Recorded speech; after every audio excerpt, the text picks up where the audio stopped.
वक्रतुंड महाकाय सूर्यकोटि संप्रभा निर्विघ्नं कुरु मे देव सर्वकार्येषु सर्वदा। ओम श्री गणेशाय नमः। भक्तों, आप सभी का हमारे YouTube चैनल पर बहुत बहुत स्वागत है। आइए आज सुनते हैं करवा चौथ व्रत की कथा। एक समय मांधाता कहने लगे कि जिस समय अर्जुन इंद्रनील गिरी पर्वत पर तप के लिए चले गए तो उनके पीछे द्रौपदी खिन्न मन होकर चिंता करने लगी कि अर्जुन ने बड़े कठिन कर्म का प्रारंभ कर दिया है, किंतु विघ्न डालने वाले शत्रु अनेक हैं। इस प्रकार चिंता करके श्री कृष्ण जी से सब विघ्नों के नाश करने का उपाय पूछने लगी। द्रौपदी ने कहा कि हे सर्व जगत के नाथ, आप मुझे ऐसा व्रत बताने की कृपा करें जिसके करने से सभी विघ्न नाश हो जाए। श्री कृष्ण जी ने कहा कि हे महाभागे द्रौपदी, माता पार्वती जी ने भगवान भोलेनाथ से भी यही प्रश्न किया था। तब शंकर जी ने पार्वती जी से जो कहा था वही करवा चौथ की कथा या करक चतुर्थी नाम का व्रत मैं तुमसे कहता हूँ। तुम ध्यान पूर्वक सुनो, जो सब प्रकार के विघ्नों को नाश करने वाला है। श्री पार्वती जी ने कहा कि भगवान, यह करवा चौथ का व्रत किस प्रकार का है तथा उसका विधान क्या है, और पहले भी उस व्रत को किसने किया है।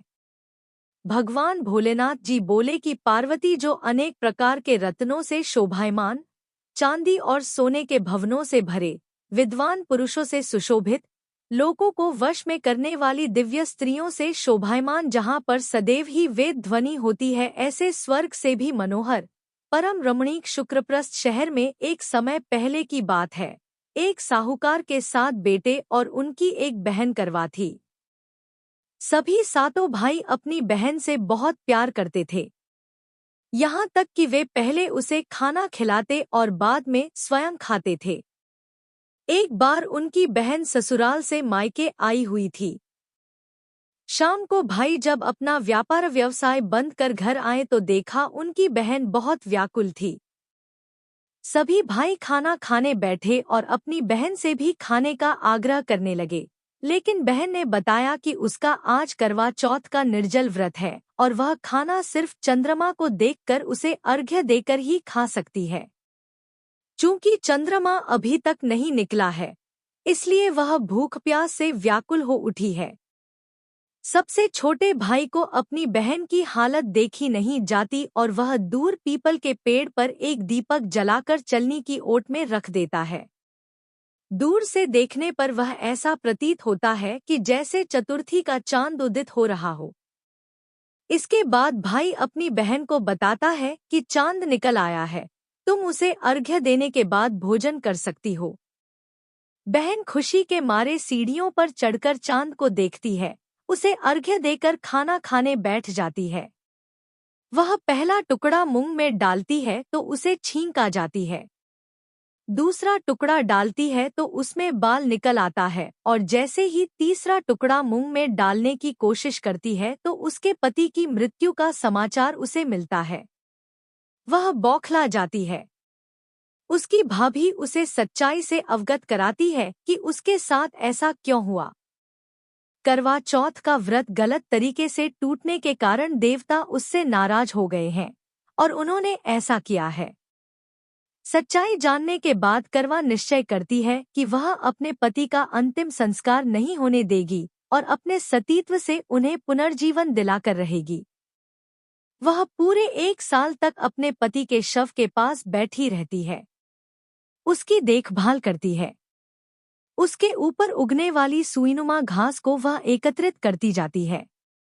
1 साल बाद फिर करवा चौथ का दिन आता है। उसकी सभी भाभियां करवा चौथ का व्रत रखती हैं। जब भाभियां उससे आशीर्वाद लेने आती है तो वह प्रत्येक भाभी से यम सुई ले लो, यह सुई दे दो, मुझे भी अपनी जैसी सुहागिन बना दो, ऐसा आग्रह करती है। लेकिन हर बार भाभी उसे अगली भाभी से आग्रह करने का कह चली जाती है। इस प्रकार जब 6ठे नंबर की भाभी आती है तो करवा उससे भी यही बात दोहराती है। यह भाभी उसे बताती है कि चूंकि सबसे छोटे भाई की वजह से उसका व्रत टूटा था, अतः उसकी पत्नी में ही शक्ति है कि वह तुम्हारे पति को दोबारा जीवित कर सकती है। इसलिए जब वह आए तो तुम उसे पकड़ लेना और जब तक वह तुम्हारे पति को जिंदा न कर दे उसे नहीं छोड़ना। ऐसा कहकर वह चली जाती है।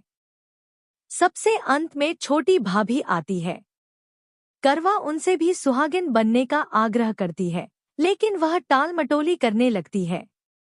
इसे देख करवा उन्हें जोर से पकड़ लेती है और अपने सुहाग को जिंदा करने के लिए कहती है।